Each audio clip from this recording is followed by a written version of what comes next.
چلیں بسم اللہ الرحمن الرحیم. علوم البلاغتی پہلے بیان کیا جا چکا تھا کہ یہ جو کتاب ہے ہماری علم بلاغت میں دروس البلاغہ، یہ جو ہے درس نظامی میں درجہ ثالثہ میں پہلے ابتدائی کتاب ہے. اور علم بلاغت 3 چیزوں کا مجموعہ ہے: علم معانی، علم بیان، علم بدیع. تو آپ کو یہاں پر جو پڑھایا جائے گا وہ علم معانی پڑھایا جائے گا، پھر آگے چل کر علم بیان اور علم بدیع پڑھایا جائے گا. تو علم معانی کے اندر کیا ہوتا ہے؟ الفاظ سے زیادہ تر بحث ہوتی ہے کہ جملہ انشائیہ ہے تو کتنے فائدوں کے لیے ہے، خبریہ ہے تو کتنے فائدوں کے لیے ہے، کیا اس کا فائدہ ہے، تقدیم و تاخیر کب ہے، مبتدا کو کب حذف کرتے ہیں، خبر کو کب حذف کرتے ہیں، یعنی یہ اگر کوئی خالی ذہن ہے تو کلام کیسے لانا ہے، متردد ہو تو کلام کو کس طرح پیش کرنا ہے، یہ ساری صورتیں کس میں بیان کرتی ہیں؟ علم معانی سے. مقدمۃ فی الفصاحۃ والبلاغۃ، یہ مقدمہ ہے فصاحت اور بلاغت کے بیان میں. مقدمہ جیسے آپ پڑھتے ہیں مقدمۃ الجیش سے مشتق ہے، یعنی اور مقدمۃ الجیش اسے بولتے ہیں لشکر کا وہ اگلا حصہ جو لشکر سے آگے رہتا ہے، جو رسد سامانی اور ساز و سامان اور آگے کی دیکھ بھال کی حفاظت کرتا ہے. یعنی اسی طرح یہ مقدمہ بھی کتاب سے پہلے شروع میں لاتے ہیں تاکہ یہ آگے والی کتاب کے بارے میں کچھ بتا سکے اور اس سے معین و مددگار ہو سکے. اس لیے جو ہے ابتدائی تمہید کے طور پر مقدمے کو کتاب کے اندر پیش کرتے ہیں. چونکہ وہ بھی ساز و سامان پیش کرتا ہے، یہ بھی کیا ہوتا ہے، یہ بھی آگے والی کتاب کے لیے کیا کرتا ہے، آسانی پیدا کرتا ہے، اس لیے اس کو مقدمہ بولتے ہیں. اب مفعول بھی بول سکتے ہیں، اس میں فاعل بول سکتے ہیں. مقدمہ آگے کیا ہوا، مقدمہ آگے ہونے والا، تو اس طرح سے بول سکتے ہیں. اب یہ مقدمہ ہے تو کہیں گے کہ یہ خبر ہے، اصل اس کی مبتدا محذوف ہے، حاضی مقدمہ، نہیں تو مبتدا محذوف کی خبر ہے، اس لیے نکرہ رکھا گیا. اور اصل کیا ہوتا ہے، خبر میں کیا ہے، نکرہ ہونا. یہ مقدمہ ہے فصاحت اور بلاغت کے بیان میں. تو اب یہاں سے بیان کیا انہوں نے الفصاحت، چونکہ فصاحت چلے گی پھر اس کے بعد بلاغت آئے گی. بلاغت ایک دم نہیں آئے گی، پہلے فصاحت آئے گی، جب پہلے کلام فصیح ہو جائے گا اس کے بعد بلیغ کا مسئلہ آئے گا. نہیں، کلام جو ہے لفظ تو صحیح ہے اس کے، لیکن بے موقع محل ہے تو بلیغ نہیں ہے. اور تو اس حساب سے تو یہاں پر جو اس کی جو تعریف ہے اصل کے اعتبار سے، وہ تعریف مستقل کوئی کی تعریف ہے نہیں اس کی. تو یہاں پر یہ کس کی صفت بنتی ہے؟ کلمہ، کلام اور متکلم کی صفت بنتا ہے. کلمہ، کلام، متکلم کی صفت بنتا ہے. یہ اسی وجہ سے اس کی پھر اس حساب سے تعریف کریں گے. کلمے کی تعریف کرے گا، کلمے کی جب صفت بنے تو اس کی جو ہے وہ کتنی چیزوں سے کلمے کا پاک ہونا ضروری ہے، یعنی تب وہ کلمہ فصیح بنے گا. اگر اس میں کوئی بھی ایک خرابی آ گئی تو وہ کلمہ فصیح نہیں بن پائے گا. اسی طرح کلام کو فصیح ہونے کے لیے اس کے لیے کتنی چیزیں ہونا ضروری ہے، اگر اس میں کوئی بھی وہ چیز پائی جا رہی ہے تو وہ کلام فصیح نہیں ہوگا. کلام کب بنے گا؟ جب کلمہ سے جوڑ کے کلام بنائیں گے نا. اب کلام بنانے کے لیے ضروری ہے پہلے کلمے فصیح ہو، یعنی اب کلام صحیح ہو گیا، متکلم فصیح ہو. متکلم کے لیے کیا کیا ہوا شرطیں ہیں، وہ سب اس کی ہر ایک کی تعریف کریں گے، اور ان کی کیا کیا شرطیں ہیں، ان شرطوں کے ساتھ اسے متصف ہونا ضروری ہے. الفصاحت فی اللغت تنبئ عن البیان والظہور، فصاحت لغت میں بیان اور ظہور کی خبر دیتا ہے، بیان اور ظہور کے بارے میں بتاتا ہے.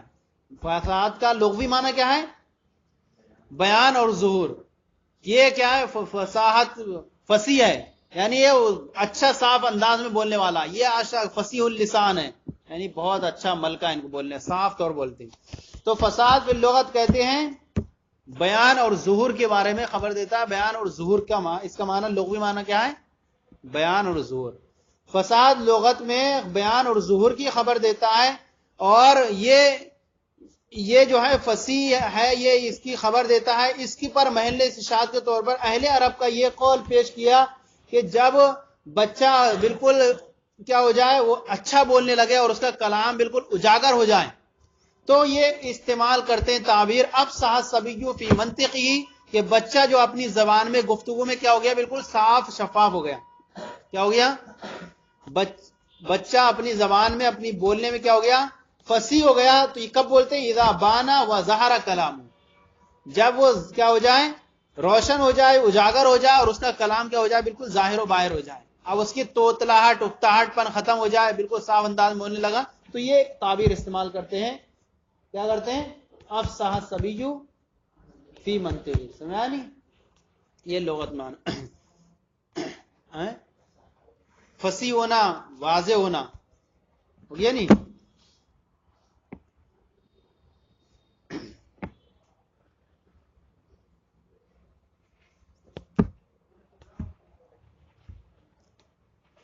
یعنی اس کی زبان لکنت سے خالی ہو جائے اور بالکل عمدہ ہو جائے اور اس میں لہن باقی نہ رہے، ہے نہیں، تو اس وقت یہ چیز بولتے ہیں. اب مصنف علیہ الرحمٰن نے یہاں پر بیان و ظہور کہا، یہ تم بھی انل بیان و ظہور کہا، یہ نہیں کہا ہی البیان و ظہور، اس کر کیونکہ اشارہ یہاں پر یہ کیا کہ مراد یہاں پر مطلق دلالت ہونا چاہیے، چاہے وہ کوئی سی دلالت ہو، مطابقی ہو، تضمنی یا التزامی، بس تھوڑا سا وغیرہ، پورے طور پر تو صاف طور پر نہیں ہے، تو کوئی سی بھی دلالت ہو جائے ظہور پر، وہ کام ہی چل جائے گا. وَتَقَعُ فِي الْاصْطِلَاحِ وَصْفًا لِلْكَلِمَةِ وَالْكَلَامِ وَالْمُتَكَلِّمِ. اب اصطلاح اس کی کوئی تعریف ہے نہیں ڈائریکٹ، جیسے کہ مستثنا کی کوئی مستقل کوئی تعریف نہیں ہے، مستثنا پایا جاتا ہے اپنی دو قسموں کے ساتھ مل کر کے، مستثنا متصل ہے، مستثنا منقطع ہے. ایسی اس کی بھی کوئی اصطلاحی کوئی ڈائریکٹ تعریف نہیں ہے، اس کی شاخوں کے ساتھ مل کر کے اس کی تعریف بنے گی کہ کلمہ فصاحت کلمہ ہے، تو اس کے فصاحت کلمہ کے لیے یہ چیز ضروری ہے، فصاحت کلمہ کے لیے ان چیزوں کا ہونا ضروری ہے، فصاحت کلام ہے ان چیزوں کے لیے ان چیزوں کا ضروری ہے، فصاحت متکلم ہے تو یہ ہوگا، یعنی وَتَقَعُ فِي الْاصْطِلَاحِ وَصْفًا لِلْكَلِمَةِ وَالْكَلَامِ وَالْمُتَكَلِّمِ. اور فصاحت، تقاؤ کا فاعل فصاحت، فصاحت جو ہے اصطلاح میں یہ کلمہ اور کلام اور متکلم کی صفت واقع ہوتا ہے، ہو گیا نہیں، اتنا ہو گیا. اب ہر ایک کی تعریف کریں گے اور ہر ایک کی پھر وہ کتنی شرطوں کے ساتھ وہ ہوگا تو اس کو بیان کریں گے.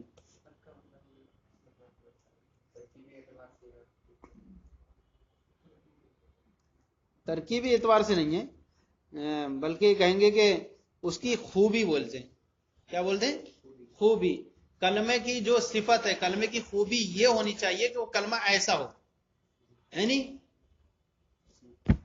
تو یہ اس طرح سے یہ فصاحت اصطلاح میں جو خوبی واقع ہوتی ہے کلمے کی، اس اعتبار سے یہ ہے. لیکن یہاں پر واقع و لحاظ حاضر موصوفات، اب کہہ رہے ہیں کہ یہاں پر جو صفت یہ خوبی واقع ہوگا ان میں سے موصوف، ان میں سے کسی کی ایک ساتھ واقع نہیں ہوگا، ہے نہیں، بلکہ الگ الگ ہر ایک کی، اور ایک دوسرے کے مغایر ہیں، کیا یہ ایک دوسرے کے مغایر ہیں. یہ نہیں کہیں گے کہ ہم کہ جو کلمے کی صفت واقع ہو گئی وہ کلام کی ہو جائے، ایسے نہیں، اس کے لیے الگ شرطیں ہیں، متکلم کے لیے الگ شرطیں ہیں، تو بلکہ ہر ایک دوسرے کے مغایر ہیں. گویا کہ یہ فصاحت مفرد کلام متکلم گویا کہ مختلف حقیقتیں اور مشترک نہیں ہے کسی اس میں اپنے میں، اسی وجہ سے ہر ایک کی تعریف کو الگ الگ بیان کیا مصنف نے، سمجھا نہیں. فصاحت کلام متکلم، اور اب چونکہ فصاحت کلام متکلم موقوف ہے کس پر، فصاحت کلمہ پر. فصاحت کلمہ جب صحیح ہوگا تو فصاحت کلام بنے گا نا، تو اس لیے پہلے اس کو فصاحت کلمہ کو بیان کرنا انہوں نے شروع کیا.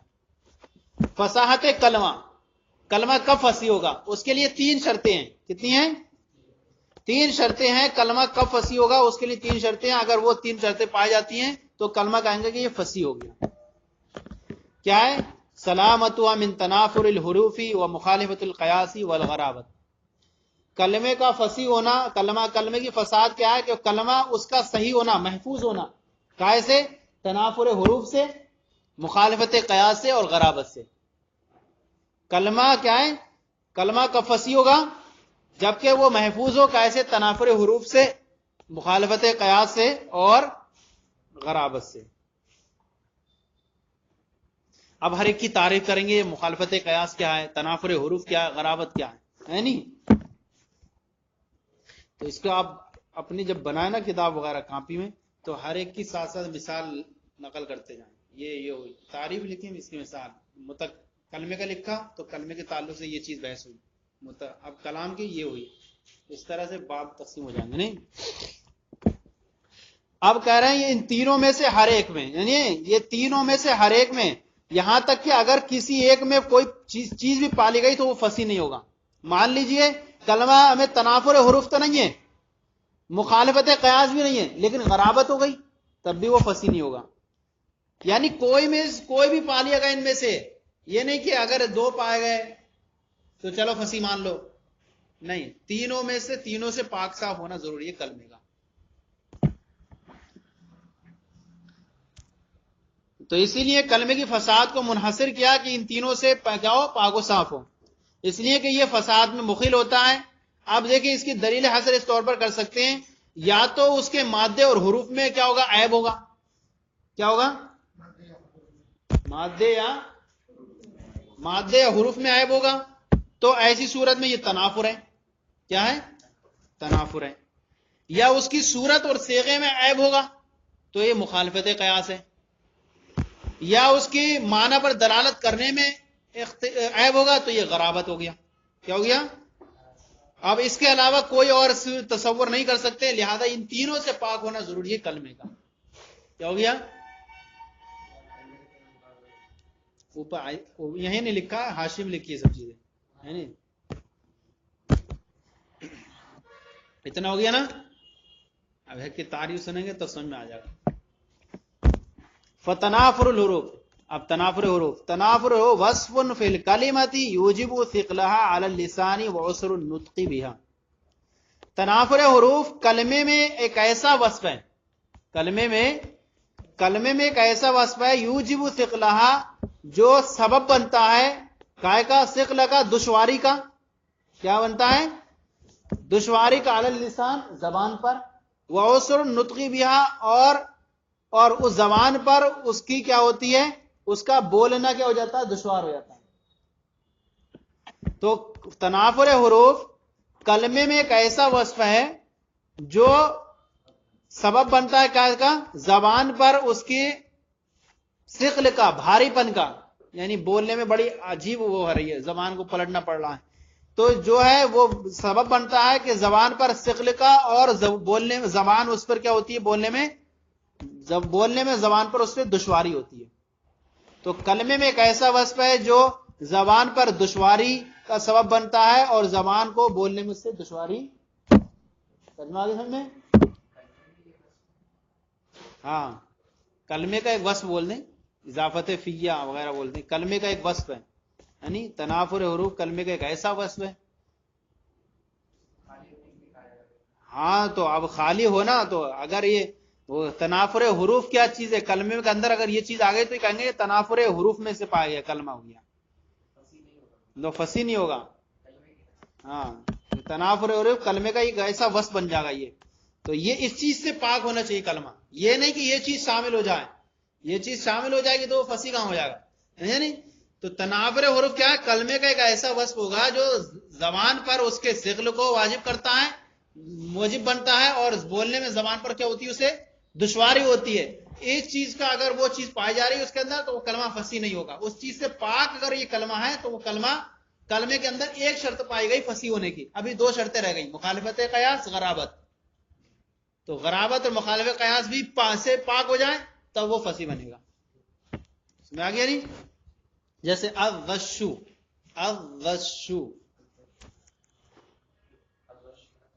کیا ہے؟ ہاں،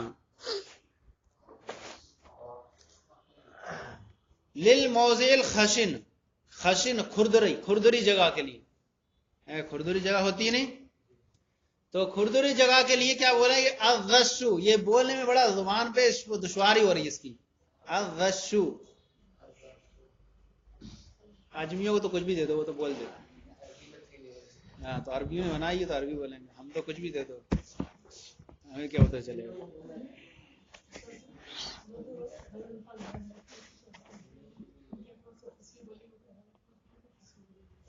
انہوں نے جو معیار قائم کیا اس حساب سے دیکھیں گے. ہمارے تو آجمی بولتی ہیں ہم لوگ، ان کے اعتبار سے دیکھیں گے، اپنے اعتبار سے کہاں دیکھیں، ہم نے تو پتا اپنی تھوڑی عربی ہے. ہاں، اتنی مہارت ہو گئی کسی کو عربی ادب میں کیا وہ سمجھ سکتا ہے ان سب چیزوں کو، تو اس کے اعتبار میں دیکھ سکتے ہیں. لیکن اب یہ دیکھیں لوگ بولنے میں لگ رہا ہے نا الغشو، تھوڑا سا فصیح نہیں ہوگا، ویسے تو کلمہ ہے بول دیں گے، یعنی فصیح نہیں ہوگا۔ الغشو للموضع الخشن، کھردری جگہ کے لیے، خشن بول دینا چاہیے تھا تو الغشو بول دیے، کیا بول دیے؟ الغشو۔ تو اس میں کیا ہو گیا، زبان پر ثقل پیدا ہو گیا، بولنے میں زبان بڑی عجیب ہو رہی ہے، اس کی بولنے میں زبان پہ دشواری آ رہی ہے، تو یہ بولیں گے کہ یہ فصیح نہیں ہے۔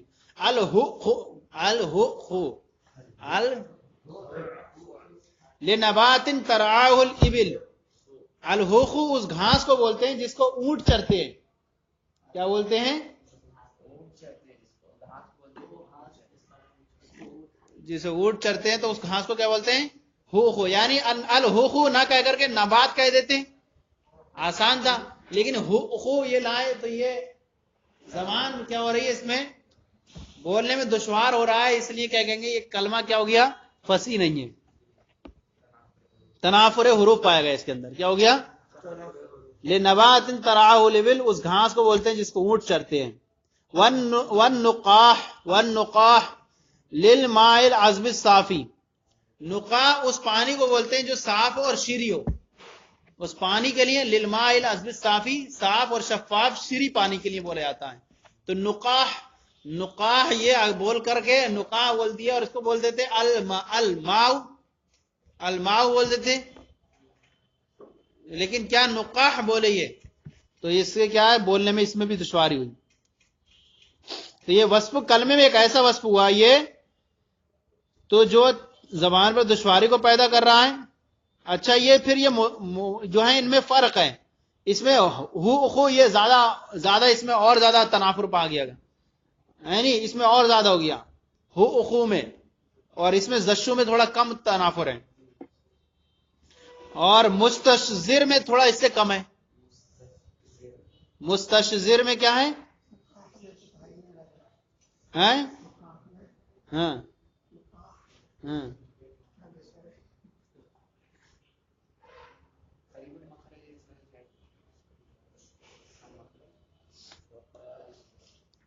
اور دیکھا نا حقوق انتہا کو پہنچ چکا ہے، مستشر اس سے کم ہے، ہو گیا نہیں؟ تو نقاح اس صاف و شفاف شیریں پانی کے لیے، والمستشذر للمفتول، بٹی ہوئی چیز کے لیے، چاہے وہ بال ہو یا وہ دھاگا وغیرہ ہو۔ المستشذر، المفتول بول دیتے تو صحیح تھا، المفتول، المستشذر، المستشذر، کیا کتنی زبان کیسے ہوئی، ادھر ادھر بھاگ گئی نا، المستشذر ہے نا، تو یہ بھی کیا ہو گیا، تنافر حروف ہو گیا اس کے اندر، یہ بھی کیا ہے زبان اس میں جو ہو رہی ہے، سمجھ آ گیا نہیں، تنافر حروف ہوا۔ مفتول بٹی ہوئی چیز کے لیے، زشو للموضع الخشن، کھردری جگہ کے لیے بولا جاتا ہے، کھردری جگہ کے لیے۔ تو یہ ہوا تنافر حروف۔ تنافر وصف فی الکلمۃ یوجب استقلال اللسان واسر النطق بها، کہ وہ وصف کلمے میں جو زبان پر اس کے ثقل کا باعث بنتا ہے، اور بولنے میں زبان پر اس سے کیا ہوتی ہے، دشواری ہوتی ہے۔ تو اب اگر یہ چیز پائی جاتی ہے اس کے اندر تو وہ کلمہ فصیح نہیں ہوگا۔ ایک شرط ہو گئی اس کے فصیح ہونے کے لیے، اگر اس سے پاک ہے، یعنی دوسرا مخالفت قیاس، کیا ہوا، کیا کلمے کا قاعدہ ہونا چاہیے۔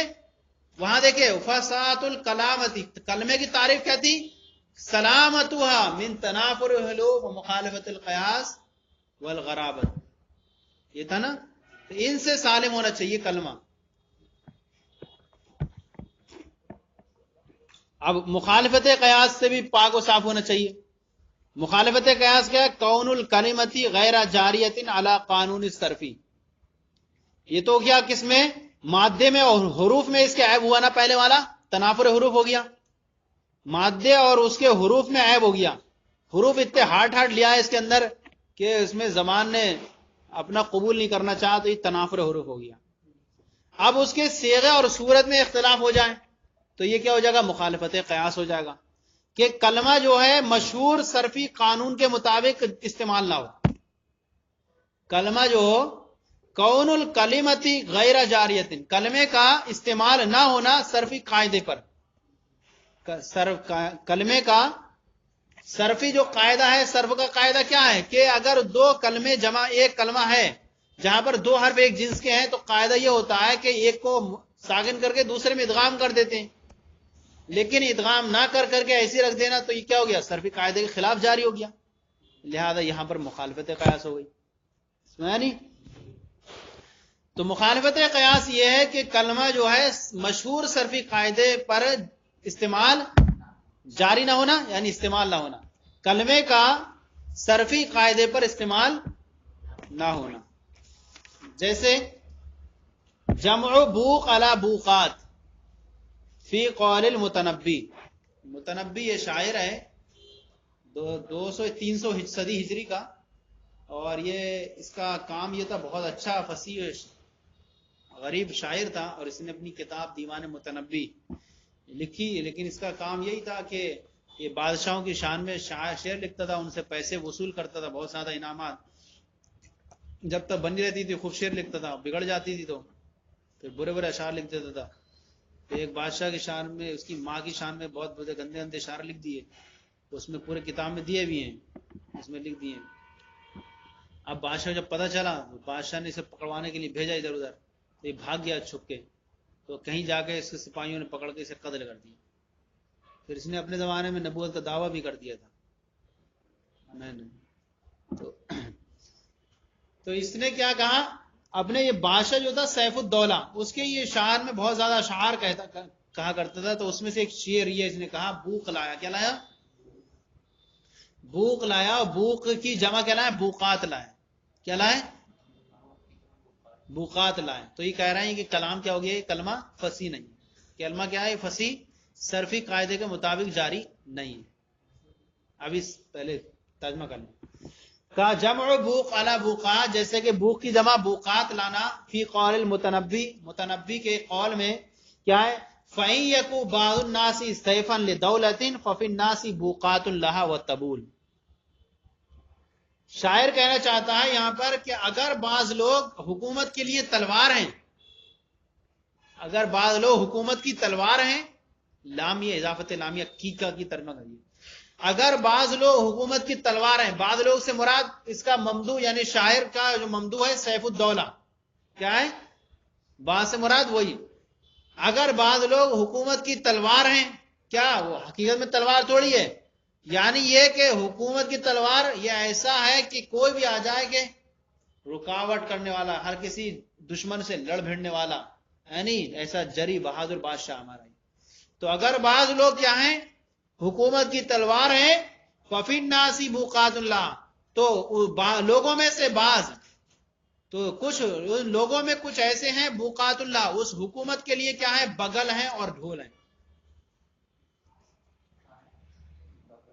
بغل وہ اس کو بولتے ہیں البوق و بالضمی وهو الذی ينفخ فی، وہ ہے جس میں پھونکا جاتا ہے. پہلے جنگ ہوتی تھی، نقارہ بجاتے تھے، ایسے کر کے آواز نکالتے تھے، تو اس سے پتہ چلتا تھا کہ کہاں فوج آ گئی یا کچھ، یا اعلان جنگ ہو گیا ہے نہیں. جیسے کہ حضرت عمر وغیرہ جب اذان کے کلمات جب شروع نہیں ہوئے تھے تو بعض لوگوں نے یہ رائے دی کہ اذان کے وقت کیا کریں، لوگ گھروں کو جائیں، تو بعض نے یہ کہا کہ آگ جلائی دی جائے. کیا کریں؟ آگ جلائی جائے. تو بعض نے کہا کہ یہ آگ صحیح نہیں ہے، اس سے مجوسیوں کی ہوگی شمشابت. پھر کسی نے یہ کہا کہ ایک آدمی جا جا کر گھروں پر لوگوں کے بلانے جائے، تو کیا ایسے بہت ٹائم لگ جائے گا. تو پھر یہ کہا کہ اس کے لیے جو ہے اعلان کر دیا جائے، اعلان کرنا. اب اعلان کرنا شروع ہو گیا تو وہی نقارہ لیا گیا یہ اعلان کے لیے.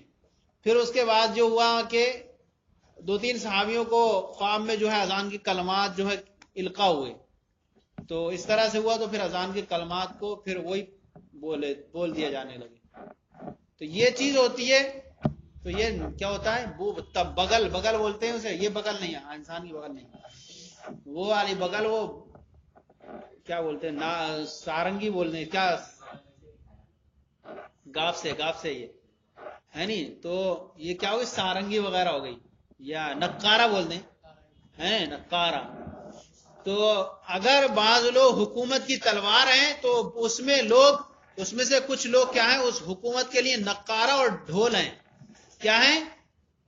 نقارہ ایک تو وہ بجانے والے اور ڈھول بجانے والے اعلان کرتے رہتے ہیں دیکھو ہمارا بادشاہ تو آ رہا ہے تلوار لے کے, ہم کیا ہیں, یہ تو ہے تلوار, یہ جنگ کرے گا, اور ہم کیا ہیں پیچھے پیچھے ڈھول بجا کر کے اعلان بتاتے رہیں گے کہ ہماری فوج آ رہی ہے نہیں. تو یہ شعر میں اس نے تعریف میں کہا, اپنے بادشاہ کی تعریف کے لیے تلوار بتا دیا. تو شاعر نے کیا کہا یہاں پر استعمال کیا, بوقات استعمال کیا. کیا کہا؟ بوقات استعمال کیا. اور یہ جمع قلت میں کیا ہونا چاہیے تھا, ابواب ہونا چاہیے تھا. جمع قلت کے جو اوزان ہیں اس میں بوقات کوئی فعولات کا وزن ہے ہی نہیں. افعل, افعال, افعلۃ, فعلۃ, افعال وغیرہ ہے, فعولات کا کوئی وزن نہیں ہے جمع قلت میں. اس لیے اس کی بوق کی جمع ابواق تو آتی, بوقات نہیں آنے چاہیے تھی. کیا نہیں آنے چاہیے تھی؟ بوقات نہیں آنے چاہیے تھی, ابواق آتی. شاعر نے بوقات لا کر کے صرفی قاعدے کے خلاف جاری کر دیا, اس لیے مخالفت قیاس ہوئی. فصیح بھی نہیں ہے کلمہ. اب یہ اعتراض کریں گے بعض لوگ کہ بھائی یہ شعر میں جو ہے مخالفت قیاس یہ جائز ہوتی, کہتے ہیں ضرورت شعری کی وجہ سے. تو کہہ رہے ہیں وہ صحیح ہے کہ شعر میں ہو جاتا ہے, لیکن وہ کلمہ پھر بھی فصیح نہیں ہوتا. کلمہ کیا ہوتا ہے؟ شعر اگرچہ صحیح ہو جاتا ہے لیکن کلمہ فصیح نہیں ہوگا, اسے کلمہ کو ہم فصیح نہیں کہہ سکتے. سمجھے نہیں؟ سمجھ آ گیا نہیں؟ تو یہاں ہو سکتا ہے ایسے سے بہت سارے. اب یہ کہ اس کی طبیعت تھوڑی ہے کہ ہر ٹائم وہ ذہن میں لے کے بیٹھا ہی ہے کہ میں فصیح بول رہا ہوں. یہ انسان کی طبیعت اگر انسان کرے میں فصیح بولوں گا تو ہر کوئی بول دے گا, تمنا کرے. وہ کبھی کبھی نکلتے ہیں. یہ کہتے ہیں نہیں, جب انسان کا عشق بہت زیادہ بلندی پر ہو تو وہ بہت اچھی اچھی بات کر جاتا ہے, اور ویسے کوئی خالی مصنوعی فرضی عاشق بن کر کرے تو نہیں نکلے کچھ بھی. تو یہی ہے, تو وہ نہیں نکلتے. سمجھے نہیں؟ تو بعض لوگ حکومت کی تلوار ہیں, تو بعض اس میں سے لوگ کچھ اس حکومت کے لیے کیا ہیں, نقارے ہیں اور ڈھول ہیں. تو کیا ہے, اذ القیاس فی جمع للقلت ابواق, اس لیے قیاس اس کی جمع قلت میں کیا تھا, ابواق تھا. ابواق تھا, لایا کیا, بوقات. تو بوقات لانے سے صرفی قاعدے کے خلاف کیا ہو گیا, استعمال ہوا, لہذا مخالفت قیاس ہو گئی. تو یہ کلمہ کیا نہیں رہا, فصیح نہیں. ایک شعر اور پڑھ لیں, جیسے موددا. کیا موددا؟ شاعر کے قول میں یہ ہے, ان بنی للیام زہدۃ مالی فی صدورہم من موددا. بے شک بنی, یہ اصل میں تھا بنی نایا. کیا تھا یہ؟ ہاں, تو نون اضافت کی وجہ سے گر گیا. اب یا دو جمع ہوئے تو یا کے یا میں ادغام کر دیا, بنیا. بے شک میرے بیٹے, للیامن یقیناً کمینے ہیں, زادتن اور بخیل ہیں. کیا ہیں؟ بے شک میرے بیٹے یقیناً کمینے اور بخیل ہیں. مالی فی صدورہم من موددا, ان کے دلوں میں میرے لیے کوئی محبت نہیں ہے. مالی فی صدورہم من موددا, ان کے دلوں میں میرے لیے کوئی محبت نہیں ہے. قیاس مودہ آنا چاہیے تھا ادغام کے ساتھ.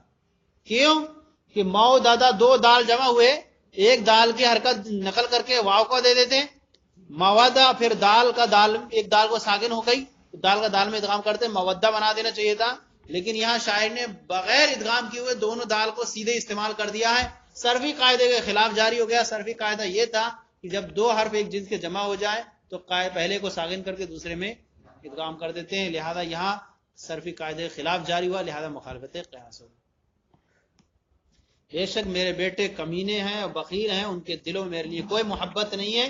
تو قیاس مودہ تھا ادغام کے ساتھ, لہذا یہاں پر کیا ہو گیا, تو دو شرطیں ہو گئی کس کی, کلمے کے فصیح ہونے کے لیے ضروری ہے کیا ہے, تنافر حروف اور مخالفت قیاس اور غرابت سے پاک ہونا. اب یہ ان سب کی تعریفیں پڑھ لی, اب کیا رہ گئی, غرابت رہ گئی. غرابت کل پڑھ